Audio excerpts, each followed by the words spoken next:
Hey, this is Rebecca Fleetwood Hession. I am the CEO of WeThrive.live. I'm an executive coach and a keynote speaker.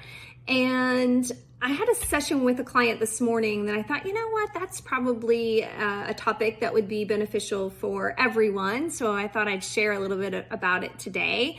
And plus it gives you some insight on what it's like to work with me as a coach. So the woman I was working with this morning, we've been working together for almost a year now.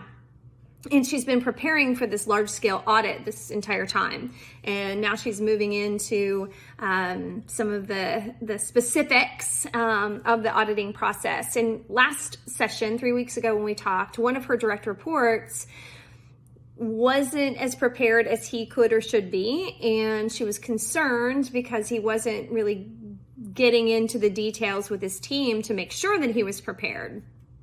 And the framework that I use in my coaching, I developed, is called Business is Human. So I want you to think about two columns. On one side, the business needs to control, measure, and optimize. That's the role of a business. Humans that work inside the business are personal, emotional, and social. So both needs critical to business success, but they're different. And so in this situation, with the control, measure, optimize, this is where he needed to be, this is where he was, and there was a gap.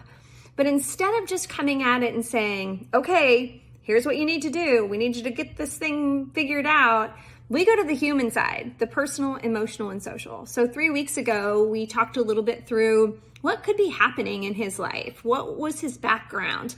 Was he really prepared for this kind of detail? Just really looked at his experience in his life and even what was happening at home and what could be contributing to this.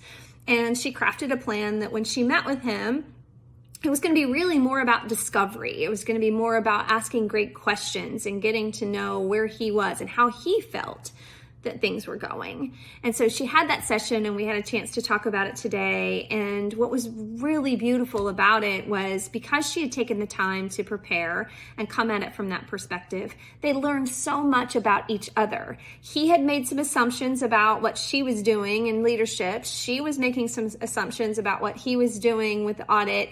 And through a really great human conversation, he's going to be able to improve the metrics and the control, measure, optimize side of the business, but he's going to be able to do it in a way where he felt honored, and I'm excited to see where that goes. So business, control, measure, optimize, humans, personal, emotional, and social. If we can treat them the way that they need to be treated and figure out how to bring those together, everybody wins. The other thing we talked about on our session today was she has a dream to write a book someday. And so we spent some time digging into how that book might be framed out, who her audience could be, because as a coach, my focus is on you and your career. Yes, we want to get business results today, whatever role you're in, but I also want to tap into what does the future look like for you to thrive, to grow, prosper, and flourish. That's it. I hope you make it a great day. Happy International Women's Day. Badass Women's Council, gotta represent. Give me a shout if you have any questions, you want to talk about coaching.